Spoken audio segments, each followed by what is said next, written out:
In today's video, I'm going to teach you how to hide an element in Webflow if another item has no children.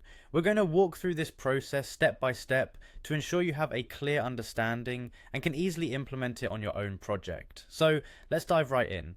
First, we're going to start by heading over to Webflow's website. If you don't already have an account, you'll need to sign up. It's free and straightforward, and you can create a new account using your email and password or simply sign in with Google if that's more convenient for you. Remember to create a unique password to keep your account secure. Once you're logged in, navigate to your Webflow dashboard. Here, you'll see your projects, and you need to open the specific project where you intend to hide an element based on another item's child status. In our example, we'll be using a project called Deep Stapper Site. With your project open, you'll want to locate the element that you want to conditionally hide. This is where we'll begin by working with custom attributes, which is a powerful feature to drive dynamic visual changes based on specific conditions. To do this, click on Custom Attributes in the Designer panel.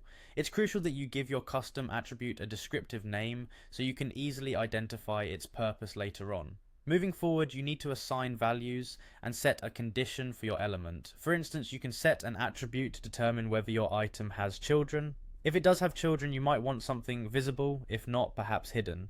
This conditional logic will define your visibility rules. After setting up your attributes, it's time to test if your configurations are working correctly. One effective way of testing is by going to another tab and loading the live preview of your project.